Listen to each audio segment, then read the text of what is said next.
Jair Bolsonaro nasceu na cidade de Campinas em 1955. No fim dos anos 70, ele se formou na Academia Militar das Agulhas Negras. No Exército, integrou a Brigada de Paraquedistas e chegou à patente de capitão. Iniciou a carreira política em 1988, quando se elegeu vereador na cidade do Rio de Janeiro. 2 anos depois, foi eleito deputado federal, cargo que exerce até hoje pelo 7º mandato consecutivo. Com passagens por legendas como PDC, PPR, PPB, PTB, PFL e PP, ele está atualmente filiado ao PSC. Para falar sobre suas ideias de Brasil, o deputado Jair Bolsonaro é o convidado de hoje do Canal Livre. Boa noite. O Canal Livre volta à série de entrevistas com possíveis candidatos à presidência da República em 2018. Nesta semana, para entrevistar o deputado federal Jair Bolsonaro, estão comigo aqui na bancada os jornalistas Fernando Mitre, Mônica Bergamo, Júlia do Alibe e Sérgio Amaral. Deputado Bolsonaro, boa noite, obrigado por atender nosso convite. Boa noite, obrigado pela oportunidade, espero me sair bem aqui. Então vamos começar. Deputado, o senhor tem feito várias manifestações muito polêmicas ao longo de toda a sua carreira política, de que o senhor, se tivesse um meio, fecharia o Congresso, porque com esse Congresso não é possível governar. E, recentemente, o senhor escreveu uma carta compromisso, falando o contrário disso, dizendo que respeitará as instituições, as minorias. Eu quero saber qual é o futuro presidente, caso venha ganhar as eleições. É o Bolsonaro de sempre ou o Bolsonaro da carta? O fechamento tem aproximadamente 20 anos, momentos de indignação. Se hoje, por exemplo, caísse uma bomba H dentro do parlamento, pode ter certeza de uma coisa, haveria a festa no Brasil. Então, o parlamento, como se encontrava e como se encontra, é lamentável, mas nós temos que governar com ele. Deputado, o presidente Michel Temer disse ontem que o brasileiro flerta com o autoritarismo. Há alguns meses a gente viu um general Mourão falar que precisava da intervenção militar para resolver a questão da corrupção no país. O senhor acha que há um limite para o autoritarismo ou para a intervenção dos militares? Como é que o senhor vê isso? Nós temos que botar um limite para o rumo ao comunismo e combater a corrupção no Brasil. Fernando Henrique Cardoso, governabilidade não é fechar os olhos para a corrupção. No tocante ao general Mourão, o que ele falou é o seguinte, que espera do judiciário decisões para que não se agrave a situação política nacional. Porque se nós chegarmos ao caos, naturalmente as Forças Armadas vão intervir. O senhor não acha que a solução, deputado, a solução é sempre democrática? A história já não ensinou isso? Quer dizer, o senhor é candidato, nós temos uma eleição aí, e o senhor ainda considera... Eu falei em caos, assim como se usa as Forças Armadas em GLO, garantia da lei e da ordem. Ninguém está pregando intervenção militar, eu nunca preguei isso, nunca falei uma palavra favorável a isso daí. Agora, se chegar num caos, as Forças Armadas vão ter que interferir pela manutenção da lei e da ordem. Dentro da Constituição. É lógico, pela manutenção só para ficar claro isso aí. Agora, deputado, o senhor nessa mesma ocasião, o senhor falou que não acreditava no voto, que o Brasil só teria jeito se partisse por uma revolução, uma guerra civil, aliás, matando inclusive, fazendo o que o regime não conseguiu fazer, matando 30 mil pessoas, ainda que morressem inocentes. O senhor agora, o que mudou que o senhor agora passou a acreditar no voto? Se é que o senhor passou a acreditar no voto, o senhor agora... Respondendo pelo final, nesse voto eletrônico não acredito. Tanto é, quando vislumbrei a possibilidade de disputar as eleições, aproveitei um projeto, emendei-o e elei. Vale para o ano que vem o voto impresso. É uma forma de você auditar as nossas eleições. O TSE quer dar uma volta nisso daí. Ok? Então, dessa forma de fazer política fica complicado. Você acha que as eleições não são limpas no Brasil? Não, eu não tenho como comprovar que houve fraude, nem você tem como comprovar. O senhor não aceita o gente, sistema? um de cada vez para a gente poder entender. A questão do eletrônico, vamos lá. Só isso, deputado. Como é que eu consegui sozinho aprovar o voto impresso? Ninguém queria aprovar. Eu comecei a falar para ele o seguinte, muitos de nós desconfiamos do voto eletrônico para presidente da República. Daí vem essa pergunta que ela fez aqui, mas você foi eleito. Que eu tenho falado o seguinte, o que poderá acontecer? Poderá acontecer em 2018.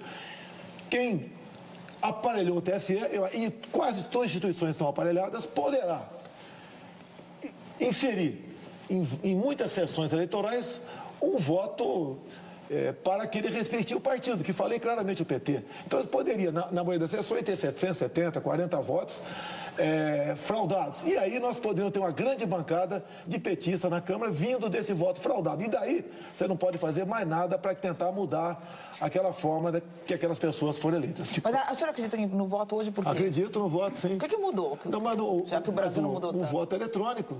Não, o senhor disse naquela ocasião, o voto não resolve os problemas do Brasil, tem que ser uma guerra civil. Quanto tempo faz isso aí? Não, eu quero saber por que mudou. Quanto tempo isso aí? Há 20 anos mais ou menos, mas 20 anos mais ou menos. Eu cheguei em Brasília em 91. O Figueiredo tinha acabado de deixar o governo. Tinha um montão de anistiado lá dentro. Eu era o alvo preferido deles. E teve muita canelada naquelas oportunidades. Muitas caneladas mesmo. Até falei, isso que dá torturar e não matar. Muita coisa eu falei. Que hoje o senhor não repetiria. Não me arrependo de nada. Nós evoluímos, nós aperfeiçoamos, tá certo? E nós buscamos o consenso. É isso que eu faço, venho fazendo ao longo do meu tempo da vida parlamentar. Agora, por falar em evolução, o senhor tem mudado também na área da economia. O senhor está agora dialogando com o mercado, está se aproximando, o senhor está defendendo aí alguns princípios liberais que parecem novidade na sua vida, na sua carreira. O senhor está mudando assim também, o senhor está se preparando para ser um candidato diferente do Jair Bolsonaro conhecido? Na essência, não. Eu sou diferente de todos os pré-candidatos que estão aí. Eu não tenho nem partido ainda. E segundo algumas pesquisas, como o Paraná Pesquisa, eu estou com 21%. Eu devo ser uma pessoa que tem que ser analisada, o que me fez chegar até esse momento de certa projeção nacional. E digo mais, Beatriz, quem declara voto a mim dificilmente muda. Então, em não havendo fraude, com toda certeza eu estarei no segundo turno. No tocante à economia, eu sou o único que tenho falado, ouvindo pessoas que eu confio. Não basta você ser economista, eu tenho que confiar em você. Nós chegamos à conclusão que, com regras, o Banco Central tem que ser independente, até para uma previsibilidade, até para que eles possam trabalhar com metas, no tocante à inflação, juros, ajuste fiscal, entre outras coisas. Eu não sou especialista em economia. Eu tenho que ser especialista eu tenho que ser um médico porque eu vou indicar o futuro ministro da Saúde? Não é por aí. Sim. Eu tenho que ser a pessoa de bom senso. O senhor adotou o velho tripé, né? O senhor já falou. Tem que ser, até que deu certo depois de algum tempo, depois de muita tentativa e erro. E o Brasil perdeu muito até chegar a esse ponto que tem que ser preservado na questão da economia. O senhor acabou de dizer que quem declara voto no senhor não muda. Só que muita gente, eu já vi muitas análises, que nesse momento o voto no senhor seria um voto de protesto. O senhor acha que já dá para diferenciar, então? Não é um voto de protesto? Os números da pesquisa representam o que é real hoje, já? Eu tenho certeza que é dessa forma. Logicamente, eu agrego um pouco de voto de protesto. Até o Dória tentou capitalizar um tempo atrás, que seria o anti-Lula. Eu sou anti-Lula desde quando eu entrei na política, tá? Então, capitaliza muita coisa para mim. Fala simpatia, né? Simpatia do público evangélico, simpatia enorme do agronegócio, das pessoas que querem ter uma arma dentro de casa, das pessoas que querem um currículo escolar diferente do que estão aí, das pessoas que querem fazer o comércio com o mundo sem o viés ideológico. Eu tenho simpatia dessas pessoas todas, que ao longo do tempo, vão se transformando em possibilidade real de voto. Deputado, o senhor tinha uma posição bastante intervencionista no que tange à economia. Até a Folha publicou um levantamento feito com base nas suas propostas, nas suas votações no Congresso. Agora o senhor está adotando esse discurso liberal. Queria entender um pouco o que é esse intervencionismo com um pouco de liberalismo. O senhor é a favor da privatização da Petrobras, da Eletrobras, e o senhor votou a favor de subsídios. Que tipo de subsídio o senhor acha que a economia é favorável para movimentar a economia? Para mim, a Folha não é referência de absolutamente nada. Tanto é que eu não atendo mais a Folha de São Paulo, a não ser gravando entrevista. Deturpam tudo, tem seus interesses. No tocante à economia, tem estatais que não tem que ser privatizadas, tem que ser extintas. Tipo? Eu não quero entrar em detalhe aqui, porque careceria de um bom estudo vindo do BNDES para mim. Eu não quero entrar em detalhes aqui. Até porque eu não quero aqui que alguma coisa que porventura eu fale aqui de forma equivocada sirva para potencializar outros setores da nossa imprensa. Outros estatais têm que ser privatizadas sim. As estratégicas, você tem que ver o modelo. Você não pode entregar essas questões estratégicas para o capital que pagar mais para você. Eletrobras. Fala-se em Golden Share, privatizar, exemplo da nossa Embraer. Então, isso que eu tenho assimilado e concordado com pessoas que me traz essas informações da área política. A Eletrobras. É a mesma coisa, no meu entender. Quando eu falei há pouco tempo a questão da China, né? Eu falo a China porque a China é que tem mais dinheiro, a China está sendo mais agressiva nessas questões. A China não está comprando do Brasil, está comprando o Brasil. Então, com Golden Share ou com uma forma de privatizar semelhante à nossa Embraer, você pode abrir o capital e privatizar até essa estatal. Só para concluir aqui, ainda a respeito dos seus projetos no Congresso, qual o projeto que o senhor escolheria para dizer, desse eu me orgulho? Esse é o projeto da minha vida no Legislativo. O próprio voto impresso.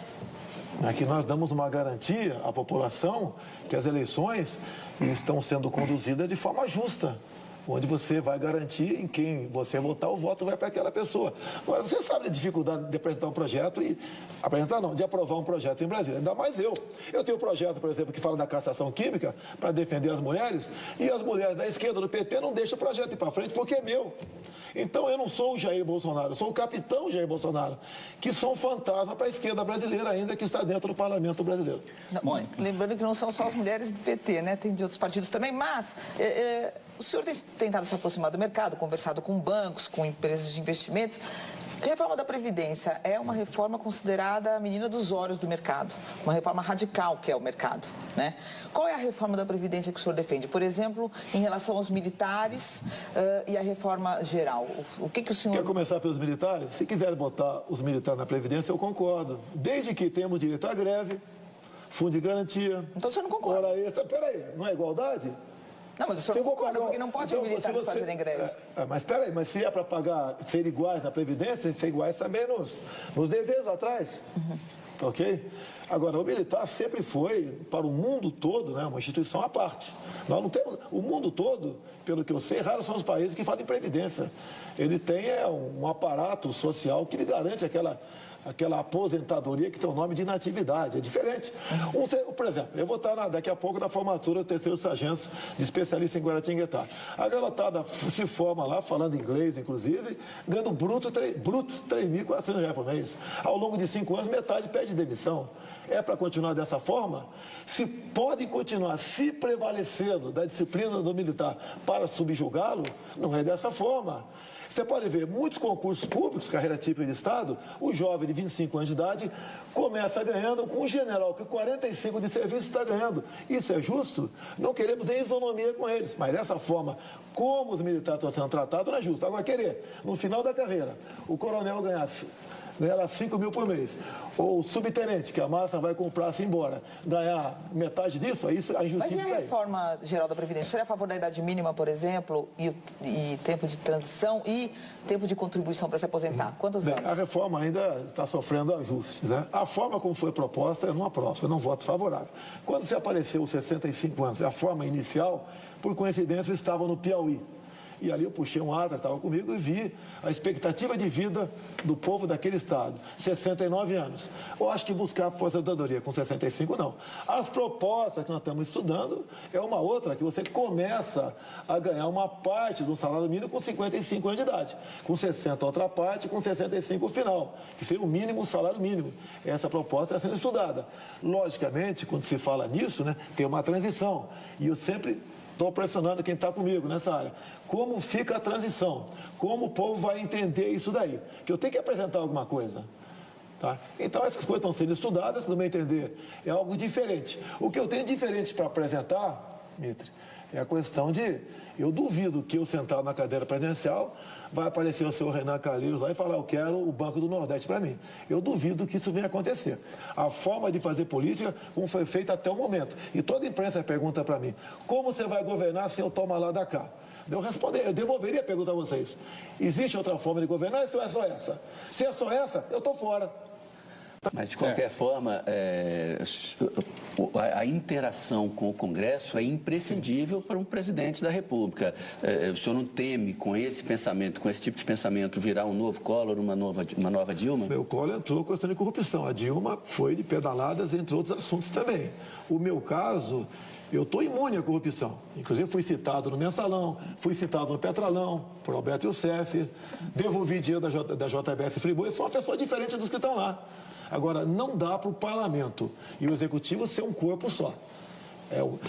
Como está discutindo agora. O PSDB vai desembarcar, o PP já está de olho no Ministério das Cidades. E vão ratear tudo que está lá. Ou seja, quem escala o time não é o técnico, né? Quem escala os ministérios não é o presidente, é o parlamento. Eu não seria o bobo da corte jamais. Eu pretendo começar, por exemplo, quem vai ser o ministro da Defesa? Vai ser um oficial general de 4 estrelas. Quem vai ser o ministro, por exemplo, da Saúde? Alguém que entenda desse assunto, obviamente. Mas assim, cada ministério. Se é para aceitar indicações políticas, a raiz da ineficiência do Estado e da corrupção, aí fica difícil você apresentar uma proposta que possa realmente proporcionar dias melhores para a nossa população. Mas tem um problema, o senhor precisa da maioria no Congresso, se o senhor for presidente, para aprovar suas matérias. E aí, isso significa, organizar a maioria significa dividir o poder. E isso pode ser feito dentro de uma legitimidade democrática clássica, muito conhecida. Como é que o senhor atuaria? Como é que o senhor faria isso? A questão do Gedel Vieira Lima em seu apartamento, isso não é uma exceção. Isso é uma regra. E, geralmente, os grupos políticos que têm esses cargos para se beneficiar. Eu já tive 2 reuniões, chegou agora o grupo de 18 parlamentares comigo. Tá? O que nós estamos decidindo? Como governar sem o toma lá da cá. Esse grupo nosso, eu acho que até abril, maio do ano que vem, vai ter uns 100 aproximadamente. Seria por aí. O que nós temos que entender, a mensagem que ela dá para todos no Brasil, inclusive o parlamento, é o seguinte: se o Brasil estiver bem, nós estaremos bem. E não o contrário. Não, o meu grupo político estando bem, o Brasil vai estar bem. Nós estamos partindo para o caos. Não dá para continuar administrando o Brasil dessa forma. O parlamento indicando ali, impondo seus nomes. E outras medidas tem que se tomar.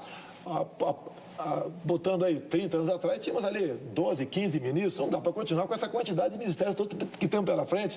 A economia é pequena em cima disso, mas você tem que saber quem são seus ministros, o povo também. Eu até perguntaria para vocês aqui, em 30 segundos, será que você tem como citar o nome de 8 ministros? Fica difícil, pode até citar, mas fica difícil. Imagine para o povo comum isso aí. Falando um pouco sobre equipe, o senhor é acusado de ser machista, de ser racista, de ser sexista.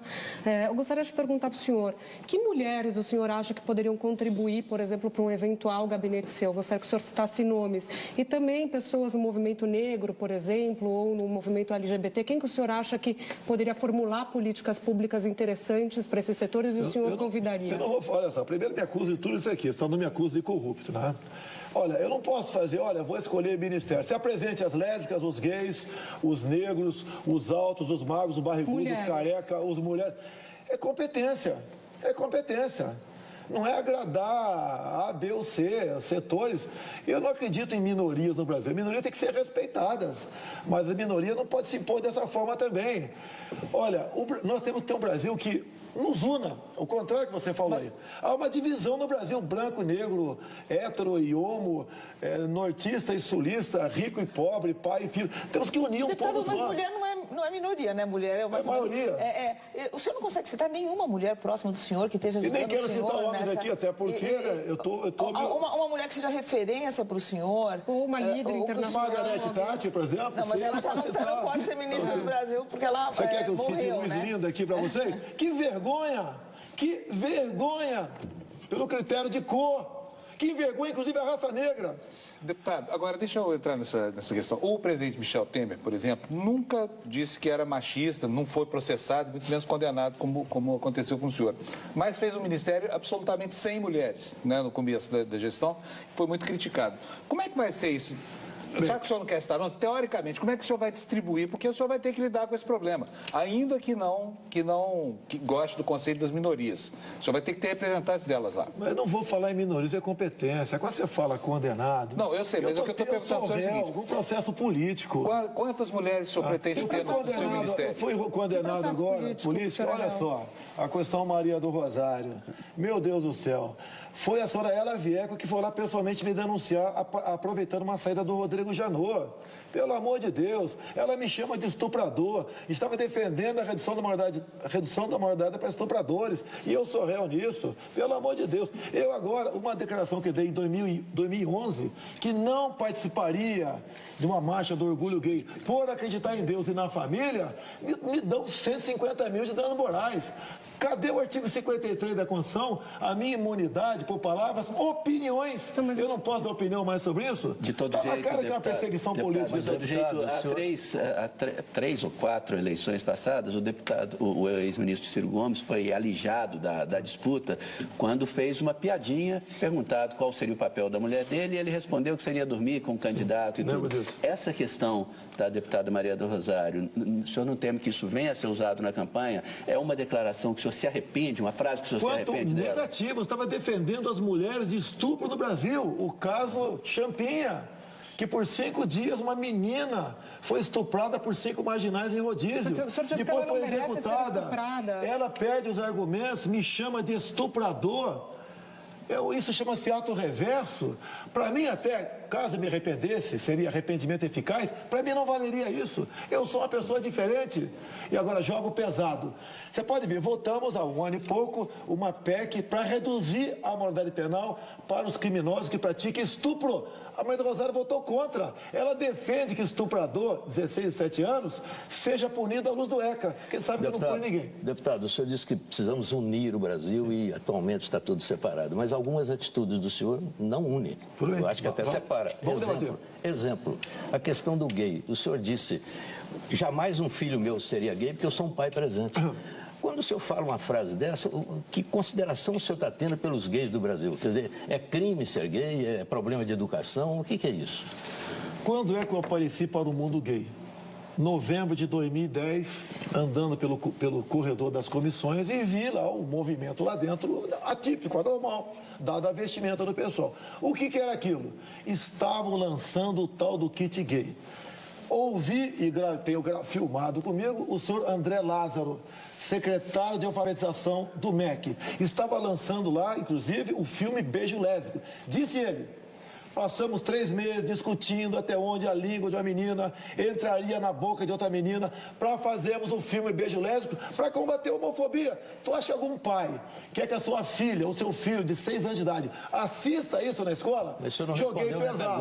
Joguei pesado. Isso é chumbo trocado. Eu tenho certeza, né, que em grande parte, olha só, eu não quero discutir o fundamento, como é que o elemento tem esse costume ou nasceu assim. Isso não interessa para mim. Eu quero que todos, inclusive os gays, sejam felizes, mas esse tipo de comportamento não seja ensinado nas escolas. Queria, inclusive, para o filho dos pobres, que aquilo começaria com escolas públicas. Eu sim estou defendendo os pobres e seus filhos, porque olha só, o patrimônio do pobre, coitado, são seus filhos. Ele quer ter o filho jogando futebol, não quer brincando de boneca por influência da escola. Agora, sou rotulado de homofóbico por causa disso, e teve chumbo trocado. Hoje não falaria. É isso que eu ia perguntar. Hoje não falaria, sem problema nenhum. Hoje, o senhor revê essa frase. Até quando eu falei no passado, isso que dá torturar e não matar, já falei isso no passado. Por quê? Numa comissão, estava lá aqueles pseudo-anistiados, aquele pessoal que treinava em Cuba, na Coreia, e com o dinheiro da União Soviética, queria impor a ditadura do proletariado no nosso Brasil, e eu sozinho, dado o momento do debate, falei isso. Mas o senhor falou claramente, eu sou a favor da tortura. Isso, o senhor falou em 1999 sobre Chico Lopes.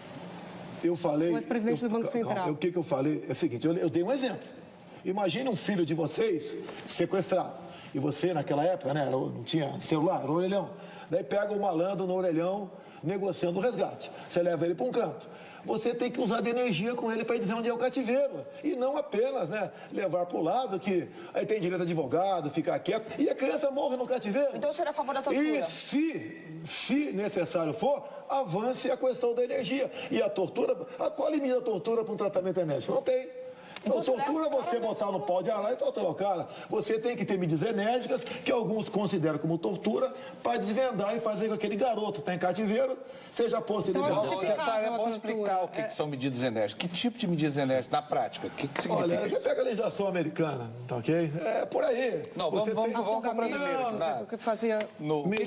Pergunte para o pai de uma criança ou mãe sequestrado o que ele gostaria que fizesse com aquele sequestrador para dizer um tal cativeiro. Não, mas o senhor candidato à presidência. O que o senhor... Talvez nem pré-candidato eu sou, porque eu não tenho nem partido ainda. Mas o senhor então, que é um parlamentar importante. Este assunto, você tem que desvendar esse crime. Agora, a maior tortura que aquele moleque está sofrendo em cativeiro, pense na tortura do moleque e dos pais. Claro. E depois pense nos direitos humanos do sequestrador. Mas o pai não está preparado para discutir políticas públicas. O homem público o pai quer o filho de volta. Sim, mas o senhor como homem público, o senhor então é a favor da tortura? Olha, em alguns tortura, casos? usou-se muito o termo tortura no Brasil. O senhor usou? Eu sou a favor da tortura. Já usei, sim, já usei, não vou negar isso daí. Dilma foi torturada? É brincadeira. Aquela foto dela no STM, né, onde tem um major com a mão na cara é para não ser identificado, para que grupos aqui fora terroristas fossem para cima dele ou da família dele. Coisa errada aconteceu, ninguém discute isso aqui. Mas, como um todo, nós, militares, evitamos que o Brasil se transformasse num país ditatorial. Mas a gente está falando hoje, então o senhor acha que a tortura é justificável? Eu acho que a medida enérgica tem que ser tomada sim. Deputado. Você não quer mais usar a palavra tortura, né? Não está fora do meu currículo. Deputado, o ódio está presente na internet e ele pode ser aguçado. O senhor é um estímulo forte a esse debate enérgico, vamos usar essa expressão. Como é que o senhor vê isso? O senhor teme que o ambiente no Brasil se torne conturbado através dessa luta de ódio? Porque o ódio está aí já.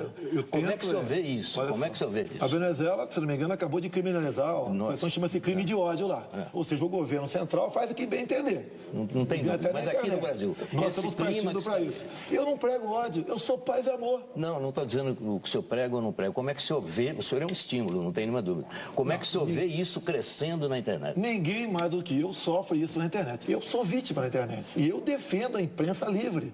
Eu fui contra a forma, o marco civil da internet daquela forma, porque permite o marco civil ser regulamentado por decreto. E não foi porque houve um impeachment e se esqueceu isso aí, porque o PT iria partir para isso aí. Agora a internet é um campo livre. Você não pode falar isso pode, isso não pode. Lógico, pedofilia, essas coisas, então nem se discute. Agora, no tocante a ataques até pessoais, eu não dou bola para isso. Recentemente, deputado, o senhor fez uma referência a imigrantes sírios, inclusive.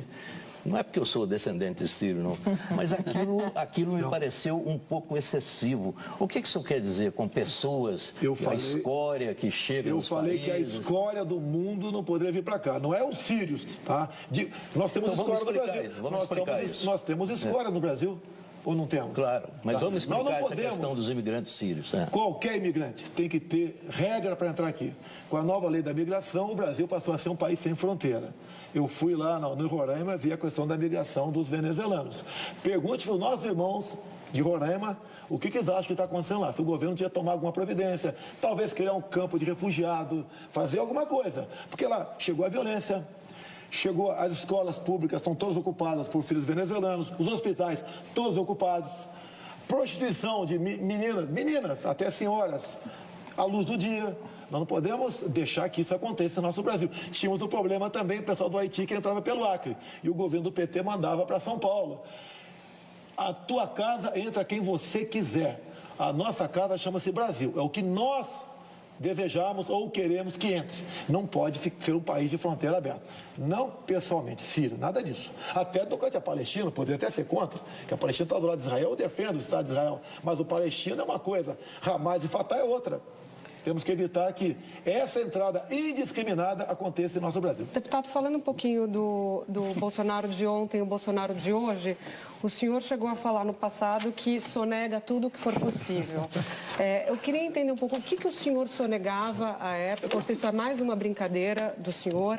O senhor ainda sonega e qual a reforma tributária, falando nessa questão de arrecadação, qual a reforma tributária que o senhor acha que é necessária para o país hoje? Eu sonego ICMS, IPI, IPVA. Olha só, há uma indignação popular. Você paga primeiro, imposto escorchante aqui no Brasil. Como é que é, Celso? Eu estou fazendo afirmação que pode ser complicado. Você não tem como sonegar. Não tem como sonegar isso. Se puder, o povo, se puder, sonega. Se você paga o imposto escorchante, se quiser saúde, tem que ter um plano de saúde. Quer segurança, tem que contratá-los. Tá? Se você quer educação, a mesma coisa. É uma indignação. Sonegava? Conta pra gente. Mas eu não sonegava nada, eu nunca soneguei nada.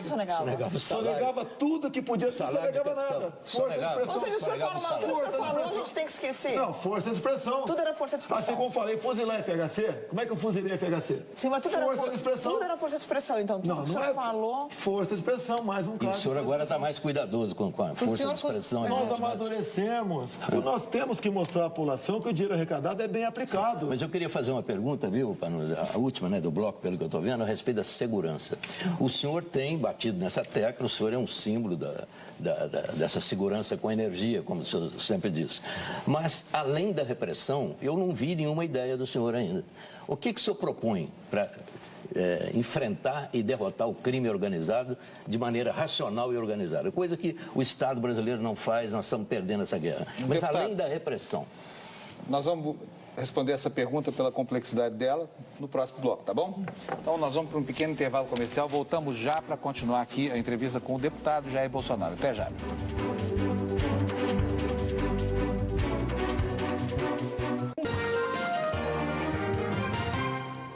O Canal Livre está de volta. Estamos hoje aqui entrevistando mais um possível candidato à presidência da República, o deputado Jair Bolsonaro.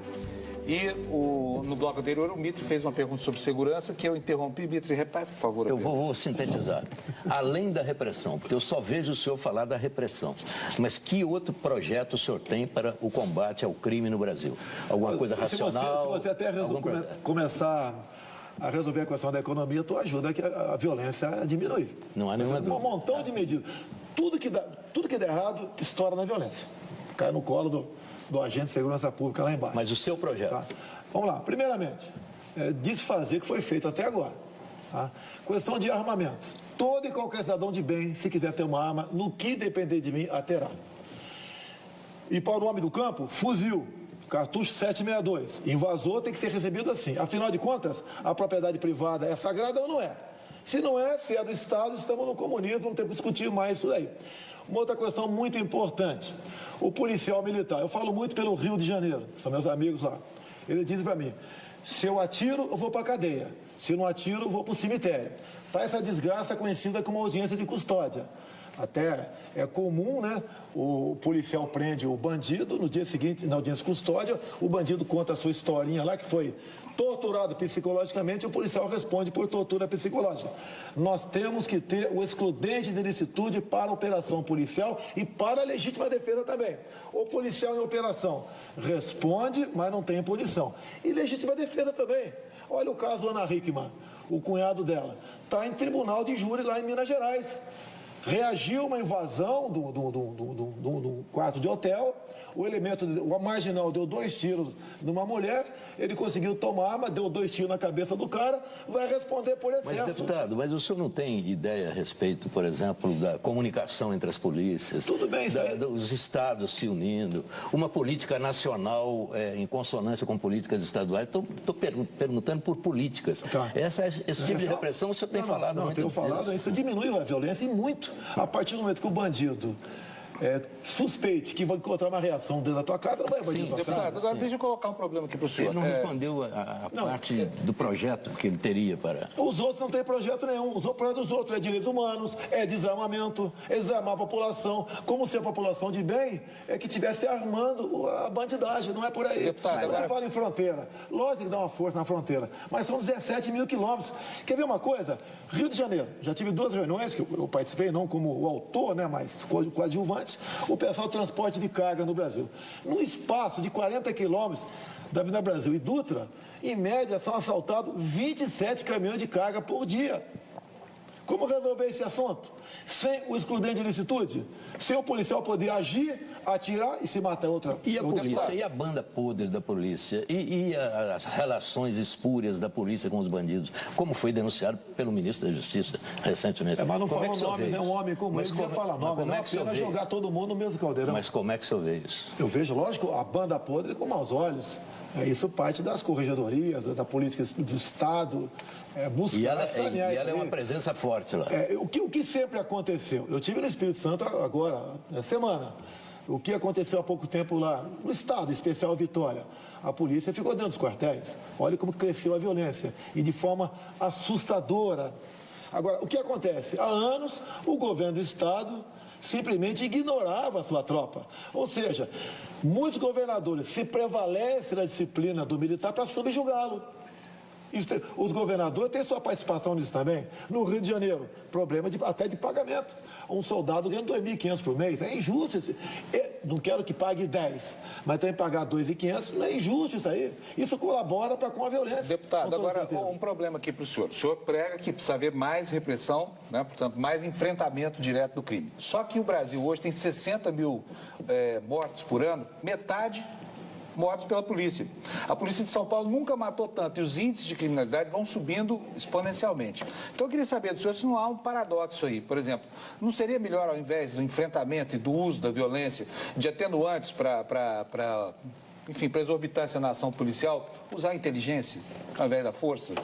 Olha, você fala em a polícia matou tanto, né? Você quer que a polícia não atire? Não, mas alguém são bota 30 mil mortos, o fuzil no peito. Isso é muito em qualquer país do mundo. Alguém bota o fuzil no peito do soldado ou uma pistola no seu couro. É para usar. Mas o senhor não acha que isso é sinal de que a violência não produz resultado no combate à violência, deputado? Do tocante aos 60 mil mortos, tem que ter uma linha de corte. Quantos bandidos e quantos inocentes morreram? Se morreram 40 mil bandidos, tem que passar por 80 mil. Não tem outro caminho. Não dá para combater a violência com política de paz e amor. Isso é impossível. Nós, Paluso, você não é diferente de mim, nós só temos uma vida. Estou vendo que você tem uma aliança no dedo. Talvez você tenha filhos, eu tenho. Qual a nossa grande preocupação? Não é nem conosco, né? É com nossos filhos. Como combater isso daí? Não é essa política de direitos humanos, de abraçar a Lagoa Rodrigo de Freitas, soltar pombinho em Copacabana, de audiência de custódia, de política de desencarceramento, de achar que todo preso é uma vítima da sociedade. Ele é responsável. Não é que ele tem que pagar seu crime. O objetivo da cadeia é tirar o marginal da sociedade, que não continue estuprando, sequestrando, roubando, praticando latrocínio. E é que eu sempre digo, se dentro da cadeia é tão ruim, é só não fazer M, que tu não vai para lá. E ponto final. O ser humano só respeita o que ele teme. Se temos uma legislação frouxa, temos um judiciário que é complacente com a bandidagem, cada vez você comete mais crime. Olha esse marginal que sequestrou, bem conduzido pelo senador Magno Malta, essa questão lá, apesar de não ser fazer parte da polícia, mas colaborou com a polícia e chegou-se no cara que sequestrou, estuprou e matou a menina de 5, 6 anos de idade. Ele tinha 22 passagens pela polícia. Eu tenho proposta semelhante a algumas leis americanas, né? Cada estado faz a sua lei. Gostaria eu que cada estado fizesse o Código Penal, que também gostaria muito. Lá, por exemplo, tem estado, lei dos 3 crimes. Você furtou uma coisa hoje, roubou um caminhão amanhã e deu um tiro e não acertou em alguém lá na frente. 25 anos de cadeia sem progressão. Eu tenho um projeto para passar para 10 anos. Acaba até com aquela historinha de um elemento ser preso, né? E ficar na dúvida e cumprir uma pena só por ser pobre. Nós temos que aprofundar isso daí. Nós temos que mostrar para o marginal o seguinte: olha, se você fizer besteira, você vai pagar uma pena alta. Você vai ver teu time de futebol ser campeão, né? Você não vai tomar uma cervejinha fim de semana com a tua família, não vai ver teus filhos, vai complicar o teu lado. Nós temos que transformar realmente o ato em si, que ele venha a ter pavor desse ato, porque ele vai pagar uma pena e um crime muito... O CNJ, deputado, ele tem estatísticas que apontam que da população carcerária, a imensa maioria está ligada a tráfico de drogas e a questão de tráfico de armas também. Se não entrasse tanta droga, se não entrasse tanta arma no país, é a questão que o Mito estava falando, uma política de fechar a fronteira mesmo, não seria muito mais eficiente? Olha, a fronteira Estados Unidos-México, em torno de 3.400 quilômetros. A nossa são 17 mil quilômetros, sem comentar. Não temos como controlar essa fronteira toda que está aí. Não existe essa possibilidade física, material e com recursos para você fazer isso aí. Mais ainda, tem uma portaria 2010 do Ministério da Justiça que se aplica ou não se aplica para as polícias estaduais, se aplica para órgãos federais. Proibido tiro de advertência, proibido se atirar assim, uma viatura, furar uma barreira policial, proibido atirar neles, proibido você enquadrar um marginal, apontar uma para ele. Ou seja, fica difícil você fazer segurança com tanta gente defendendo tantos marginais em nosso Brasil. Agora, deputado, é o seguinte, é claro que esse discurso de que o marginal tem que ser preso, isso é uma coisa que agrada muita gente e parece óbvia, né? Mas, se a gente pegar concretamente, do ponto de vista da eficácia de políticas públicas, o encarceramento aumentou muito no Brasil, se não me engano, quadruplicou, e a violência não diminuiu. O senhor acha que é eficaz essa política? Eu não estou falando do ponto de vista do pai que tem o seu filho que sofreu. O senhor me perguntar se você for assaltado agora, você não reage? Óbvio que eu reajo. Eu estou falando da eficácia de uma política pública. Por exemplo, o ministro Gilmar Mendes, quando era presidente do CNJ, ele viajou o Brasil inteiro e soltou pessoas que, através de mutirões carcerários, soltou pessoas que já tinham cumprido sua pena há muitos anos e continuavam encarceradas por falta de advogado e continuavam lá, obviamente, se ligando a organizações criminosas. É eficaz essa política de desencarceramento diante dos números concretos? Então vamos desencarcerar. Tem um projeto no Senado agora, ridículo projeto, tá? Já aprovou, está chegando no plenário. O diretor de estabelecimento prisional, caso a população seja um pouco grande, ele pode fazer gestões para botar na rua. Há pouco tempo sepultamos lá um projeto de lei que tratava do Estatuto do Encarcerado. Pelo amor de Deus. Dava direito a cada grupo de 1.000 encarcerados, 5 médicos. Dava direito a eles a presidiar, inclusive, salão de beleza. Criava o dia do encarcerado, dia 25 de junho. Criava, inclusive, dos direitos do preso. O preso não tem que ter direito. Tem que ter direito nenhum. Ele não é cidadão mais. Não é ressocializar? Porque não, o objetivo da cadeia não é ressocializar, não. É tirar o canário da sociedade. Tá? Então, dava direito à cela individual. Cela individual, ou seja, o pessoal de colarinho branco não ia mais para a cadeia, porque estaria a cadeia cheia com outro tipo de criminosos. Tá? Então, esse tipo de política que foi adotada até hoje tem que desfazer tudo isso aí. Lógico, depende do parlamento brasileiro, depende. Tá? No que depender de mim, se eu chegar lá, nós vamos desfazer tudo que foi feito pelo PT e pelo PSDB nessa questão também. Bom, o Canal Livre vai para um último intervalo, voltamos já para concluir a entrevista com o deputado Jair Bolsonaro.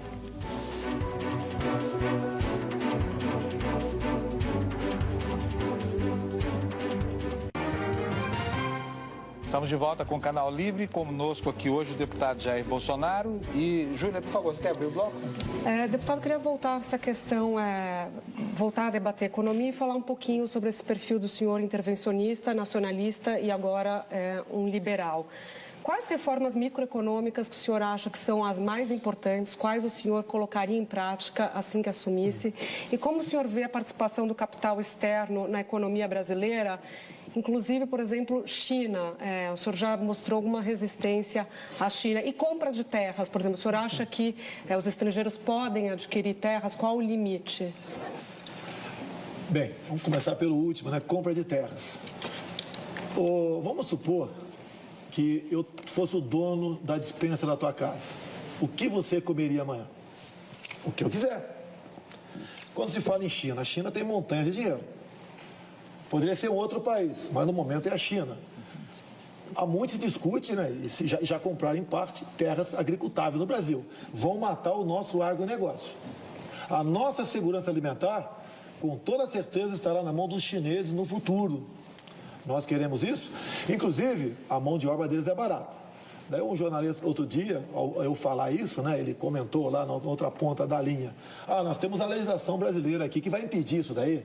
Falei, não impede os cubanos aqui, inclusive, 75% do salário deles vai embora, ok? Aqui eles vão trabalhar diuturnamente, como trabalham na China, e eles vão ter uma produtividade muito melhor do que nossa. Nós vamos matar o nosso agronegócio e o sinalização, que infelizmente, eu estou certo, infelizmente, é o ICMBio e IBAMA aparelhado com gente de esquerda, à vontade lá, né, petista ainda, estão multando adoidado aqui os fazendeiros, em especial do Rio Grande do Sul.